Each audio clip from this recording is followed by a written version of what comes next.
आज का ये केस सिर्फ एक और नई क्राइम की कहानी नहीं, बल्कि ये एक ऐसी चोट है जो हर एक दिल को भीतर से चीर के रखने वाली है। ये वो एक ऐसी तकलीफ है जिसे सुनकर अच्छे अच्छों के आंखों में आंसू आने वाले हैं, क्योंकि इस कपल ने जो मोहब्बत लिखी है वो कागज पर नहीं बल्कि अपनी जान पर लिखी। वीडियो में जो रोती बिलखती हुई लड़की टूटती हुई दिखाई दे रही है, जिसका रोना किसी दिल की आखिरी धड़कन जैसा सुनाई देता है, उसका नाम है आंचल। वीडियो में आंचल की आवाज गूंजती है। वो कहती है, मारने वाले जीत कर भी हार गए और मरने वाला हार कर भी जीत गया। मारने वाले जीत कर भी हार गए और हारने वाला मर कर भी जीत गया है। आज हमारे प्यार की जीत हुई है। ये लाइन सिर्फ शब्द नहीं, एक ऐसी सच्चाई है जो हर उस कपल को आईना दिखाती है जो 4 दिनों के प्यार में एक दूसरे को भूल जाते हैं, धोखा देते हैं या फिर एक दूसरे को ही खत्म कर देते हैं। सवाल सिर्फ इतना है कि गलती कहां हुई, कौन सा मोड़ ऐसा था जहां किस्मत ने रास्ता बदल दिया। तो चलिए फिर वापस चलते हैं उन 3 साल पुराने दिनों में, जहां सब कुछ इतना खूबसूरत था कि किसी को अंदाजा भी नहीं था कि इसका अंत इतना खौफनाक होगा। महाराष्ट्र के नांदेड़ शहर में, जहां मराठी की मिठास हवा में घुली हुई है और हर गली में अपनी ही जिंदगी की अलग रफ्तार है, उन्हीं गलियों में मिलिंद नगर की जैसी एक साधारण सी कॉलोनी में ये कहानी जन्म लेती है। आंचल की लगभग उम्र 21 साल, वो लड़की जो एक साधारण मिडिल क्लास फैमिली से आती है। आंचल पढ़ी लिखी, कॉलेज जाती और उसकी लाइफ में वो सारी स्मॉल खुशियां जो एक नॉर्मल लड़की के लाइफ में अक्सर हुआ करती हैं।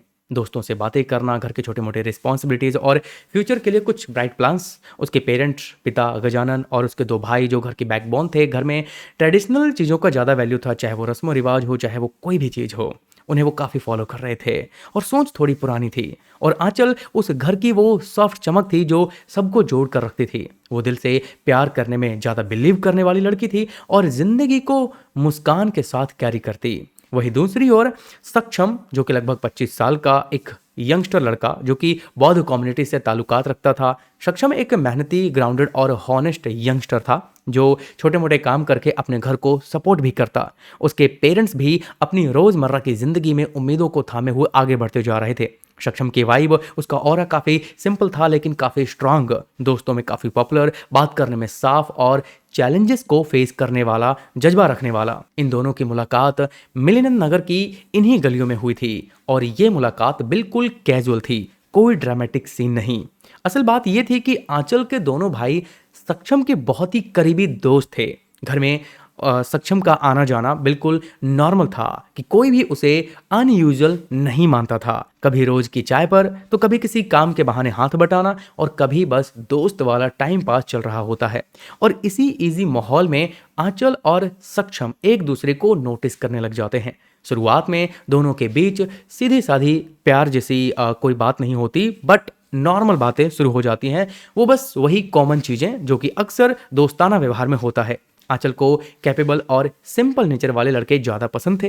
फिर फ़ोन पर छोटी मोटी बातें शुरू हुई और ये स्मॉल चैट्स धीरे धीरे लंबी रातों तक बढ़ती चली गई। यानी इन दोनों का रिलेशन नेचुरली ग्रो होता गया, हर दिन गहराता गया और ये रिश्ता अगले 3 सालों तक ऐसे ही बढ़ता चला गया। बिल्कुल सब कुछ स्मूथ था, कुछ भी गड़बड़ नहीं थी। लेकिन जिंदगी हमेशा एक ही ट्रैक पर नहीं चलती ना गाइज, बस ऐसे ट्रैक बदलती है जैसे मानो सब कुछ बदल कर रख देता है। वही कुछ यहाँ पर होने जा रहा था और ऐसा ही हुआ। और फिर आया वो दिन जिसकी किसी ने कल्पना भी नहीं की थी।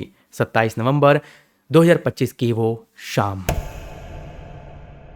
लेकिन इस एक शाम तक बात कैसे पहुंची ये समझना जरूरी है, वरना पूरा सीन अचानक सा लगेगा। जबकि सच ये है कि यहाँ कुछ भी अचानक नहीं हुआ था। 3 साल से धीरे धीरे टेंशन बढ़ती जा रही थी, जैसे किसी घर की दीवार में हल्की दरार जो समय के साथ गहराती जाती है। शुरुआत में सब कुछ नॉर्मल था। आंचल के घर में सक्षम का आना जाना इतना रूटीन बन चुका था कि किसी को शक करने का रीजन ही नहीं था। लेकिन फिर जैसे जैसे आंचल और सक्षम की बातें फोन पर बढ़ती गई, लेट नाइट्स कॉल और बाकी चीजें गहराती चली गई, तब एक दूसरे के साथ वो चुपके से मिलना भी शुरू कर चुके थे और घर वालों को तभी हल्की हल्की बेचैनी शुरू हो गई। किसी को कुछ साफ तो समझ नहीं आ रहा था, ना ही साफ दिखाई दे रहा था, पर शक और वो शक वाली हवा धीरे धीरे जमने लगी थी। साल भर बाद ये हवा काफ़ी कानाफूसी में भी बदल चुकी थी कि ये लड़का रोज आता जाता क्यों है, आंचल फ़ोन पर किससे बातें करती हैं। ये बातें घर के अंदर घूमने लगी पर किसी ने सीधे पूछने की हिम्मत फिलहाल नहीं की। सबको फिलहाल यही लग रहा था कि शायद ये सिर्फ दोस्ताना व्यवहार है। लेकिन मामला खुलकर सामने आया 2025 की शुरुआत में, जब पहली बार आंचल ने घर में ये कहा था कि मुझे सक्षम से शादी करना है।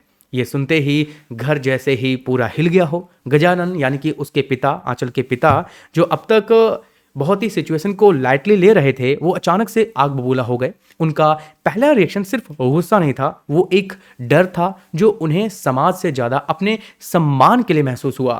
फिर आवाजें ऊंची होने लगी, ये लड़का बौद्ध है, हम वैश्य हैं, ये शादी कैसे होगी, समाज क्या कहेगा, हमारी इज्जत खत्म हो जाएगी। मुझे तो समझ नहीं आता है कि एक तरफ तो लोग हमारे भारत को विश्व गुरु बनाने का सपना देखते हैं कि हमारा भारत देश विश्व गुरु बनेगा, और वहीं दूसरी ओर अपने घर के अंदर इतनी छोटी सोच रखते हैं और इन जात पात में उलझे हुए हैं।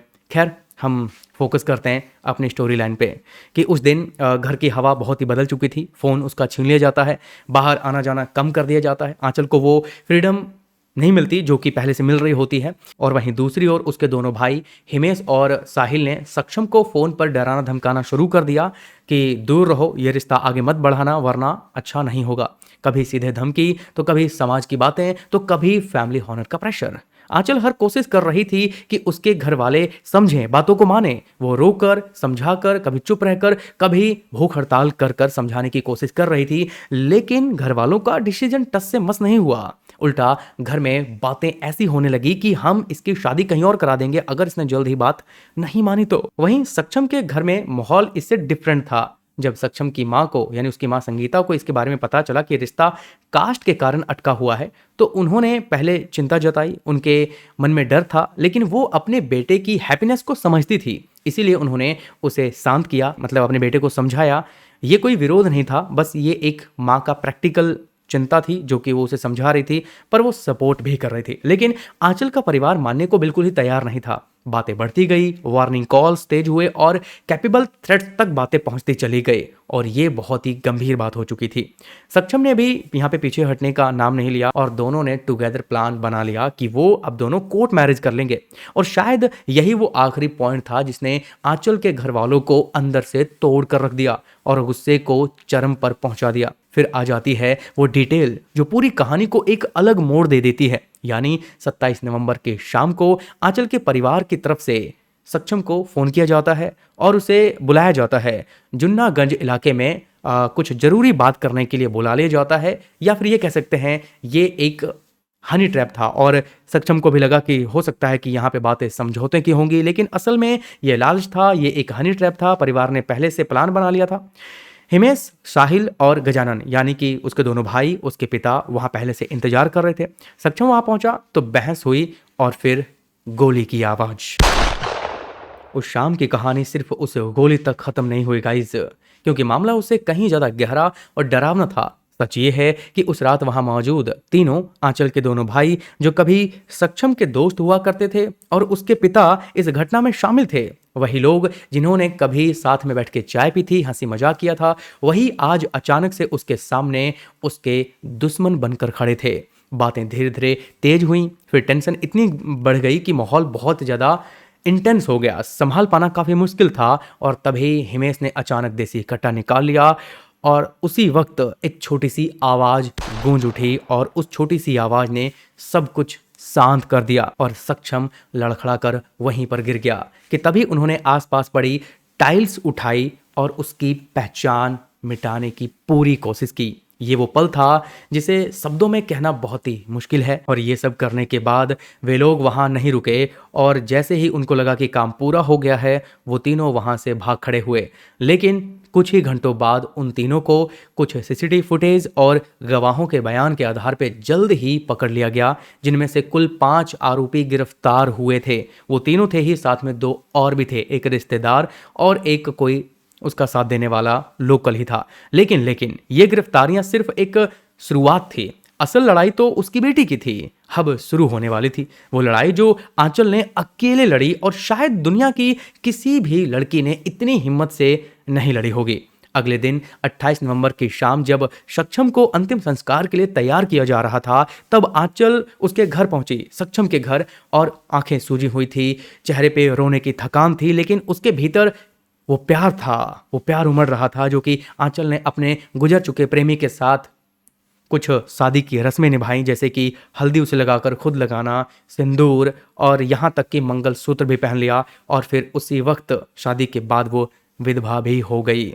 और ये दुख किसी स्त्री के लिए कितना बड़ा हो सकता है, ये खासकर एक स्त्री ही समझ सकती है। हालांकि आंचल ने कहा, सक्षम के जाने के बाद भी हमारा प्यार जीत गया, मेरे पिता और भाई हार गए। उसने ये भी तय किया कि वह अपनी बाकी की जिंदगी सक्षम के प्यार के साथ उनकी बहू बनकर, यानी उनके घर पे बहू बनकर रहेगी। इस इमोशनल पल को देखने के बाद वहां लोग इमोशनल हुए, उन सब की आंखें भर आई।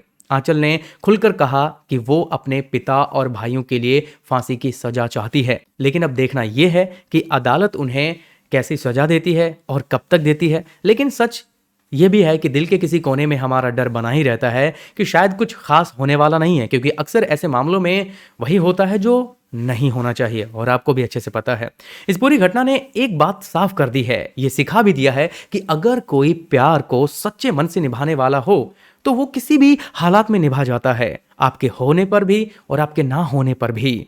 यहाँ पर आंचल ने जो हौसला दिखाया है वो उसके उस प्यार को और भी बड़ा बना गया, इतना बड़ा कि शायद बाकी कपल्स के प्यार भी उसके सामने छोटे पड़ गए। बाकी आपके क्या विचार है प्लीज कमेंट करके बताइए, और इस वीडियो को ज्यादा से ज्यादा शेयर कीजिए और अवेयरनेस फैलाइए, जागरूकता फैलाइए, ताकि एक और ऐसी प्रेम कहानी जो पूरी होकर भी अधूरी रह जाए कभी सामने ना आए। बाकी मिलते हैं अगली वीडियो में। जय हिंद।